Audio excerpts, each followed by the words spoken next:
Hi moviegoers, hola cinéfilos. It is I Siddhartha once again. Soy nuevamente yo Siddhartha, su anfitrión para el canal Cine desde Perspectiva. This is for Cine desde Perspectiva movie channel, where I do news and reviews also, and I hype you to the latest trendy news going on in the world of movies. And this particularly is a video, short video, I believe it will be, for another acclaimed and nominated motion picture called Call Me By Your Name, Llámame por tu nombre. Este es un video más para el canal Cine desde Perspectiva, donde los emocionamos aún más por el cine y hacemos reseñas también. Y esta en especial ocasión es para hablar de otra película nominada a los Oscars. Además de estar aclamada, se trata de Llámame por tu nombre, así que comencemos. Let's get right to it.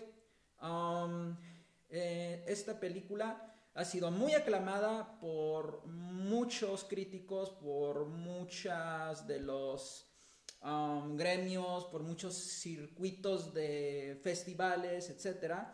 Y ahora está nominada por mejor película, mejor adaptación cinematográfica por James Ivory. Bueno, y por cierto de datos sobre la película, esta es una película, déjenme les muestro, precisamente basada en un libro que se publicó por allá de 2007, escrito por Andrei Aciman. Y esa es la portada original, la que ven, en la que está en color rojo, café. Y la otra es la portada de la película.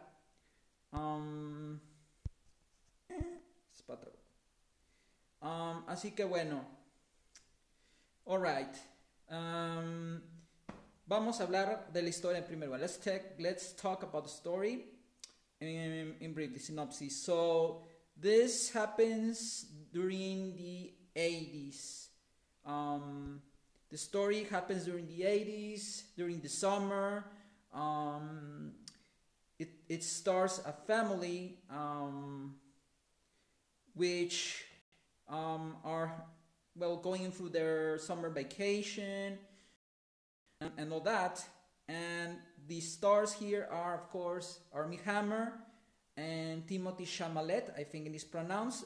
This dude, which you see here,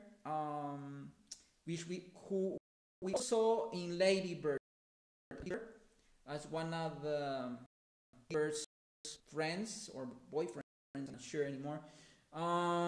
So this dude is now in this movie the star.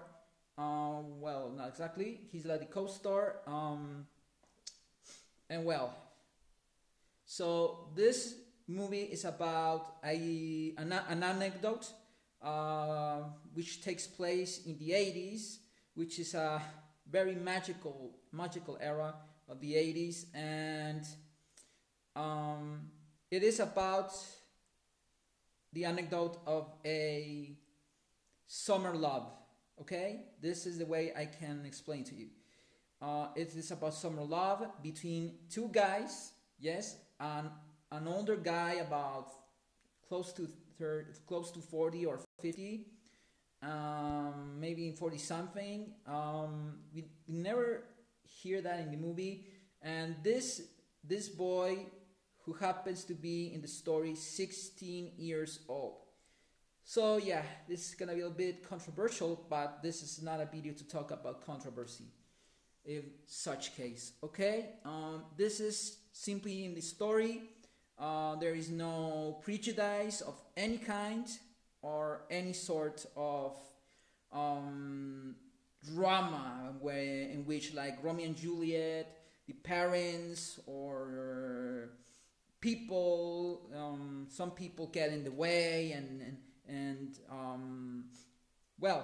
get intense and forbid their love. There is no forbiddenness in this story. There's no one forbidding this love.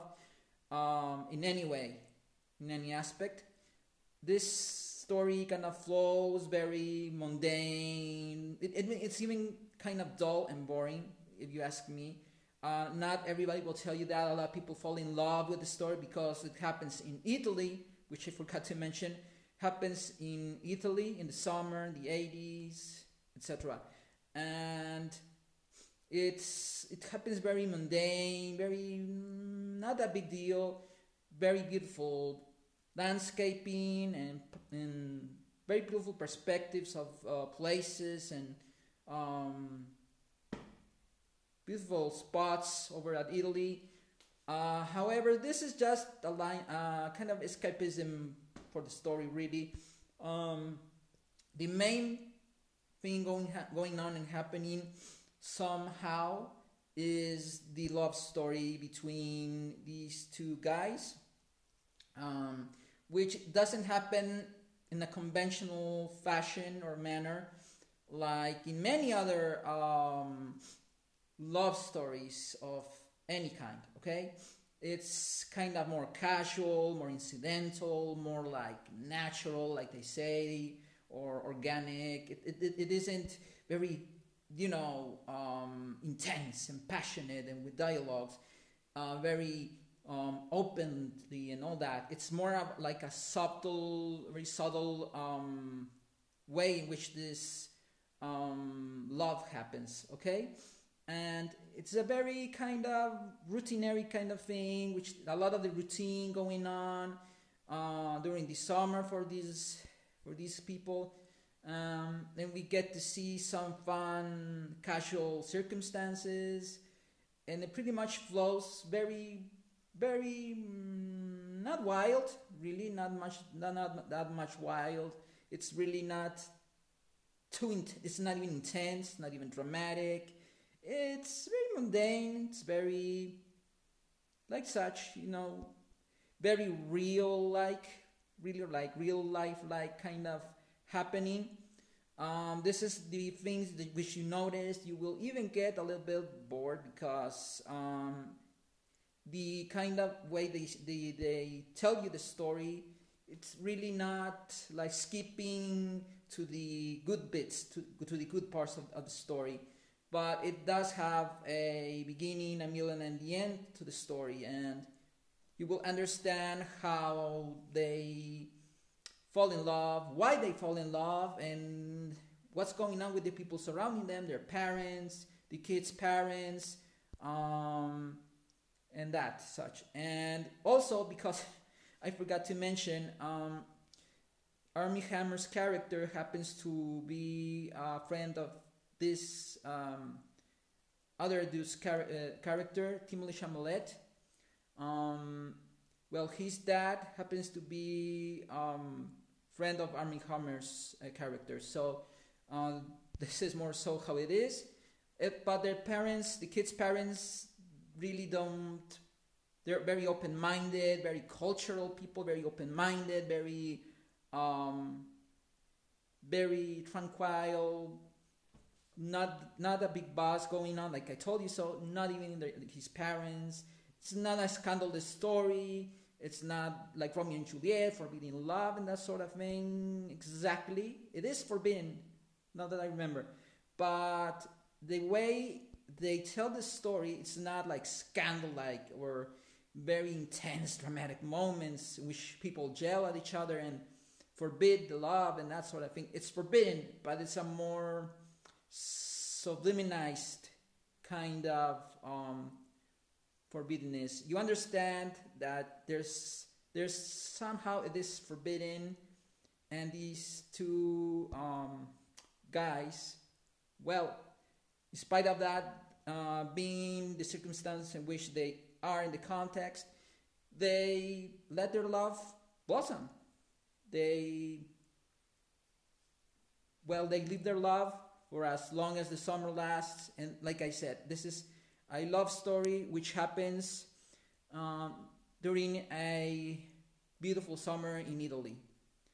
This is pretty much how the story is, how the movie goes. It's very, like I told you, mundane. It's very routinary.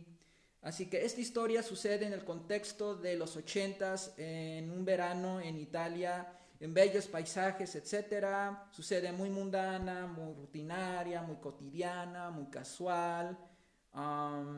Ese tipo de cosas, eso se nota, es muy parecido a la realidad.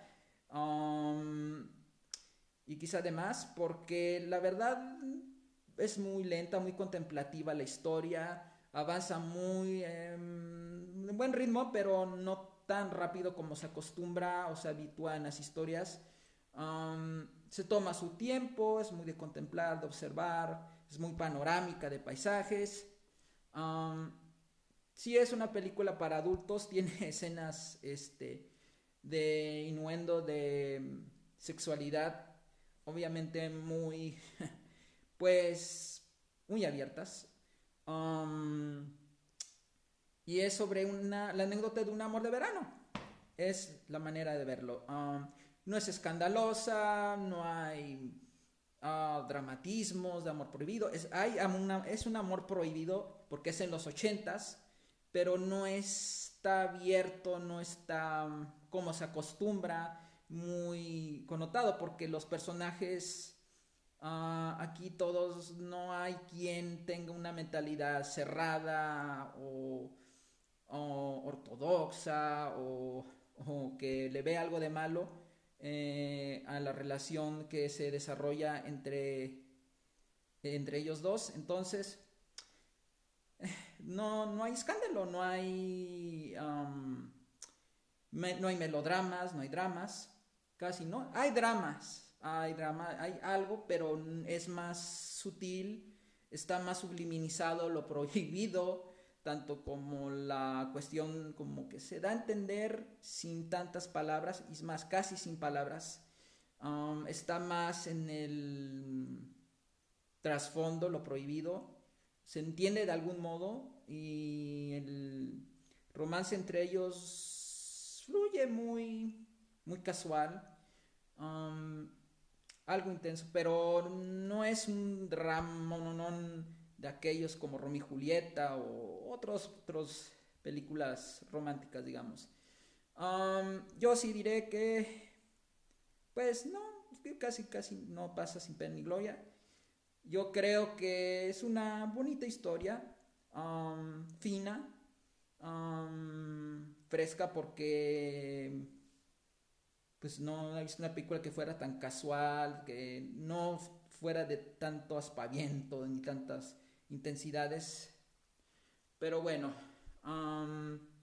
creo que en cuanto a los Óscares, su oportunidad de ganar será en el de mejor guión adaptado para James Avery, que pues tiene pues muchas películas adaptadas para Hollywood. Miren, esta es una frase del autor. As you can see, this is I quote or something, a phrase from the book by Andrei Aciman, which is from Call Me By Your Name. Says, how could I know? Well, it's in Spanish. But this is another book by this same author of the book Call Me By Your Name, from the same author, Andrei Aciman, called 8 White Nights.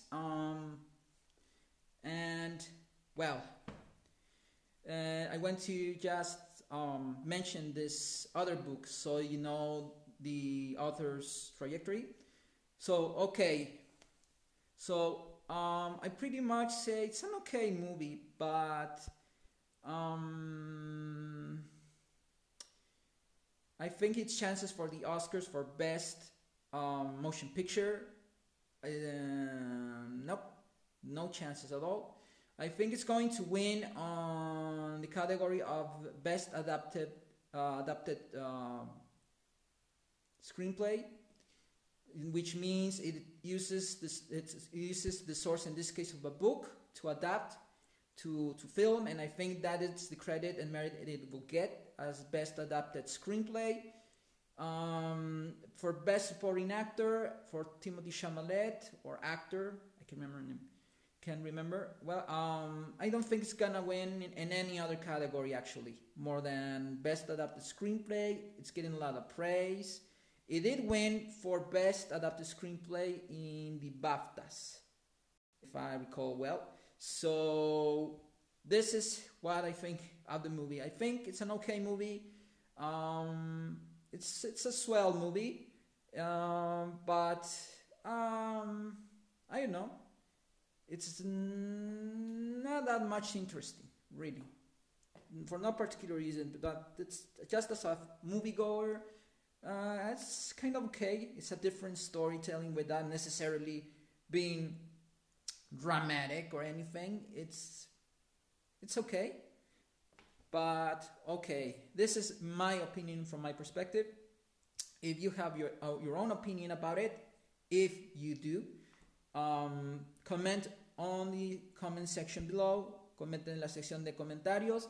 Creo que es una película, decía en inglés, amena, bien, pasadera. Sin pena ni gloria. Tampoco es extraordinaria.